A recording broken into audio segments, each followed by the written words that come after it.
몇 년 전부터 해외에서 화제가 된 신비한 물건이 있습니다.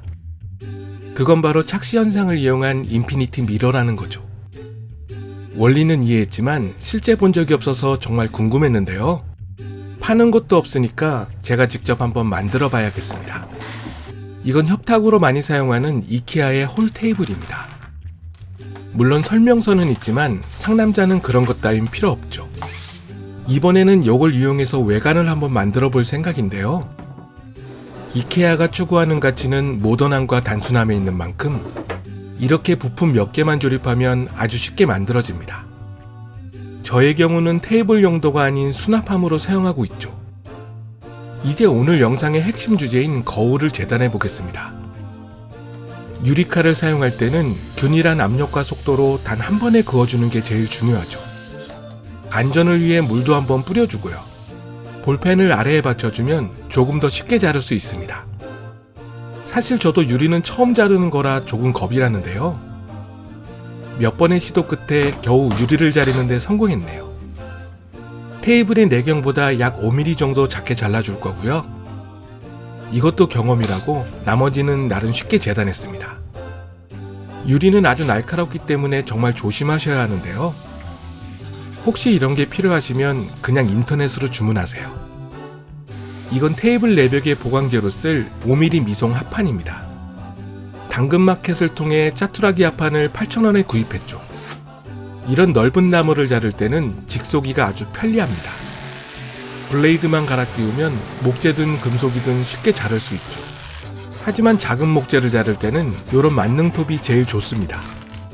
물론 요즘은 클릭만 하면 원하는 크기대로 배달도 되지만 이런저런 고민을 하며 나무를 만지는 게 좋으신 분들은 이런 저렴한 거 하나 정도 있으면 세상 못 만드는 게 없죠. 두 개의 합판 길이가 조금 짧은 이유는 나중에 이런 식으로 겹칠 거기 때문에 합판 두 개만큼 작게 잘랐기 때문입니다. 이제 합판이 크기에 맞게 잘 잘렸는지 한번 체크한 후 그 위에 최종 마감재가 될 원목 향목 루바를 꺼내줍니다. 요놈도 당근으로 합판 파시는 분께 저렴하게 구했죠. 향목은 다른 목재에 비해 무르기 때문에 아주 쉽게 잘립니다. 합판과 같이 동일한 너비로 한 장에 4개씩 잘라주면 되고요.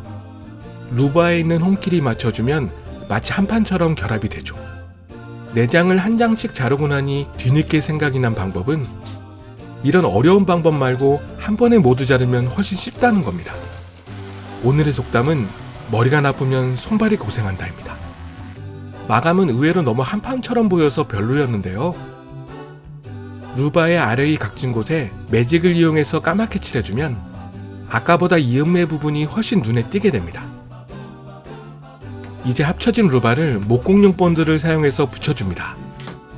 나중에 조립할 때 문제가 없도록 꼼꼼히 잘 맞춰야 하고요. 아내가 왜 화장품 튜브를 힘들게 잘라가며 알뜰하게 쓰는지 이번에 목공 본드를 통해 알게 된 참 바보 같은 남편입니다. 이건 용해간에 금속 입자가 들어있는 공예용 물감입니다. 보통 부식 효과를 구현할 때 사용하는 특수 물감이죠. 이건 그 효과를 증대시켜주는 러스티 파우더입니다. 물감 위에 적당히 뿌려주면 더욱더 사실감이 표현됩니다. 마지막으로 이건 액티베이터 스프레이라고 하는데요. 금속 입자와 산화 반응을 통해 부식을 도와주는 액체입니다.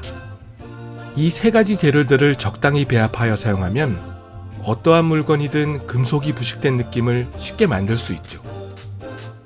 저도 이런 재료들은 이번에 처음 써보는데요. 아직 마르기 전이라 어떻게 최종 표현이 될지 무척이나 궁금합니다. 이건 배관자재로 많이 사용하는 PVC 파이프입니다. 이것도 아까 같이 마치 오래된 배관처럼 꾸밀 예정이죠. 하부를 이렇게 고정을 하면 좀 더 쉽게 도색이 가능합니다. 플라스틱이라 걱정을 했는데요. 생각외로 잘 칠해지네요. 파이프 또한 러스티 파우더로 약간씩 효과를 줍니다. 설명서를 보니 물감이 마르기 전에 끝내야 더 좋다고 하네요. 칠이 마르는 동안 고정재로 꾸밀 나무를 재단했습니다. 원래는 진짜 금속판을 잘라서 만들 생각이었는데요. 아무래도 나무로 만드는 게 더 편할 것 같아서 포기했죠. 어차피 칠만 하면 금속이든 나무든 결과는 같을 거니까요. 5일 전에 주문한 강화유리가 타이밍 맞게 도착했습니다. 여기에 필름을 붙여서 마치 거울처럼 만들 생각이죠. 주방 세제를 조금 섞은 물을 골고루 뿌린 뒤 필름을 올려놓고 플라스틱 헤라를 이용해서 유리에 흡착을 시켜주면 됩니다. 필름의 남은 자투리 부분은 칼을 사용해 제거해주고요. 내부의 물기가 다 마를 때까지 기다리기만 하면 됩니다. 12시간 정도 지난 뒤 도색한 결과물들을 확인했습니다. 걱정했던 것보다 퀄리티가 훨씬 좋아서 참 다행이네요. 한 곳에 모두 옮기고 이제 사다리를 만들어 볼 겁니다. 사다리가 부착될 부위를 마킹한 뒤 타공을 해주고요. 글루건을 이용해서 철근을 고정하면 바로 완성이 되죠. 철근은 이미 부식되어 있기 때문에 따로 마감은 하지 않았습니다. 조명으로 사용할 등은 제가 평소에 사용하는 캠핑등이고요. 자석이 내장되어 있어서 간단하게 부착이 될 것 같습니다. 전등이 붙을 곳을 만들어준 뒤 마지막 공정을 시작합니다. 위치를 한번 확인한 뒤 글루건을 이용해서 붙일 거고요. 위와 아래 이렇게 총 2개의 고정셀을 연출할 예정입니다. 그리고 각각의 패널을 이어줄 꺽쇠를 미리 고정합니다. 여러분들이 보실 땐 제가 매우 빠르게 만들고 있는 것 같지만 사실은 하나하나 정말 신중히 또 조금씩 조립을 하고 있습니다. 보통 무언가 만들기 전에 대략 일주일 정도 고민한 뒤 사전에 시뮬레이션 없이 촬영과 제작을 동시에 하기 때문에 약간의 오차나 큰 실수 없이 단 한 번에 끝내야 합니다. 하나씩 정신없이 조립을 하다 보니 모든 준비가 끝났습니다. 이제 머릿속에 그려놓은 순서대로 조립만 하면 되죠. 우선 맨 하단엔 아까 처음에 잘랐던 유리를 고정시키고요. 그 다음은 만들어 놓은 벽체를 하나씩 조립해 줍니다. 이렇게 모든 게 오차 없이 결합이 되면 정말 기분이 좋습니다. 만들 때의 고통 따윈 이 마지막 순간에 모두 사라지게 되죠. 모든 게 완벽하게 들어맞으니 판넬을 고정하겠습니다. 그리고 통로 내부를 환하게 비춰줄 전등을 붙여주고요. 마지막으로 테이블 상부에 강화유리만 올려주면 끝! 이번에 만든 인피니티 미러의 원리는 아주 간단합니다.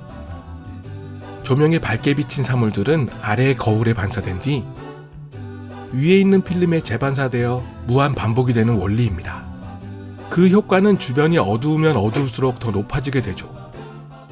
오늘 준비한 인피니티 미러 만들기 영상은 여기까지입니다. 혹시 더 궁금한 게 있으시다면 네이버 카페 놀펀으로 놀러오세요. 영상이 재미있으셨다면 좋아요 한 번만 눌러주세요. 제작에 많이 도움이 됩니다. 시청해주셔서 감사합니다.